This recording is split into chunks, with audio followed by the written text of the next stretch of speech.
this is Kevin Schmidt of Pacific Gospel Mission, going through the backstory of our next study in our Voice of Paul and Luke series.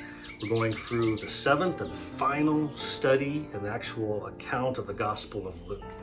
Whereas before, we were looking at Jesus's different phases of ministry where he focused on his disciples, or he was in a specific region, or there was his teaching ministry, or there was his healing ministry, there was his shepherding or pastoring ministry.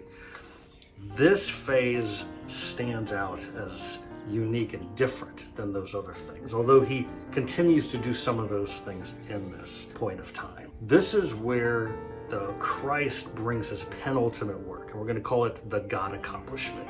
It's what the Christ, especially in passages like Isaiah chapter 53, and actually Isaiah chapters 40 all the way through 55, with the question, what is the Christ? The promised one, the voice that God prophesied about, what is he even ultimately meant to come to do? And will people recognize him when he actually comes to do it? This is it. This is where Jesus goes through his final public rejection, suffering, death on the cross to pay for the sins of the world, the resurrection from the grave where he's crowned with eternal life to share with everybody who is in him. It's his penultimate work. And so there's three big motifs to kind of point you to in this last section. That would be the first one, this unique and distinct aspect of the God accomplishment that the Christ came to do that happens in this section. But secondly, and I kind of mentioned it already, is that there is a continuing discussion throughout these passages about who is the Christ, and are you the Christ, and what's the Christ supposed to be? And didn't we hear from, the fathers before us what the Christ was supposed to do and who we were supposed to look out for? And it's interesting because in those passages in Isaiah, for example, there is that question to the reader: will you really recognize him, when he comes? And so you see the rulers challenging Jesus and accusing him of calling himself the Christ and the Son of God. And then all of a sudden, the Roman ruler finds himself having to talk about, are you the Christ? What's the Christ? And so he talks about it, and people leading up to his death are talking about it. And the thieves on the cross, they get into a discussion about it, and they're like, hey, if you're the Christ, why don't you, do this instead?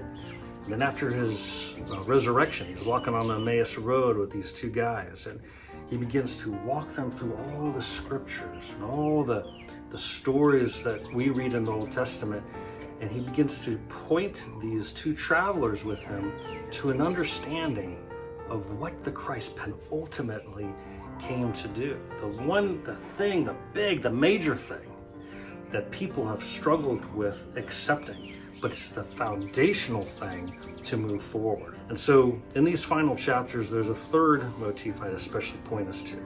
And that's the idea that after this penultimate work, this God accomplishment, we get a sense that the story is not ending. It's not climaxing to a finale where now it's over.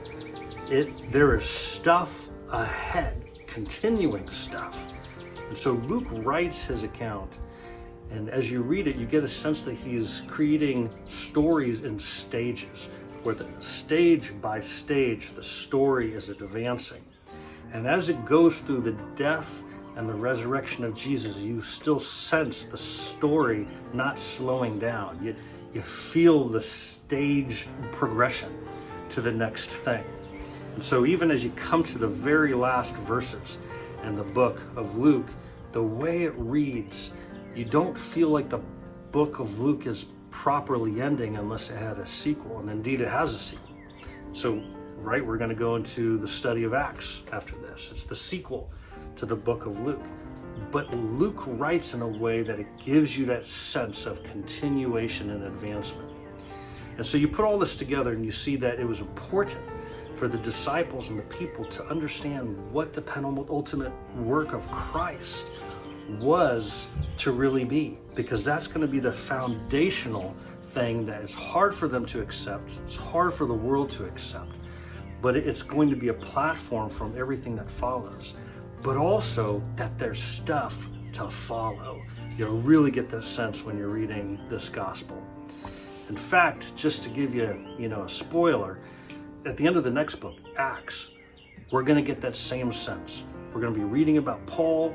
It's not going to finish like you want it to, and you're going to realize there's another book. There's a third book. And we don't have that book. I don't know if it was lost, or if Luke half wrote it and then he died and it dissolved into oblivion, or if it was in his mind to do as he was finishing up Acts, and he might have been killed at that time. But even at the end of the book of Acts, you get that sense of continuation. One of the final things that Jesus says is that he speaks of they're going to go out and they're going to be his witnesses, but they're going to need to wait. They're going to need to do this thing called waiting upon the promise that he is going to first send. And it's only with having that promise that these guys are going to properly and with authorization move out and be Jesus's witnesses into the next phase of ministry. And we're going to see more of that in the next few studies as we go into the book of Acts, that the long promised Spirit is that thing to move out on. Making sure that we wait upon that, that's going to be a key motif of how Jesus builds his people progressively upon the earth.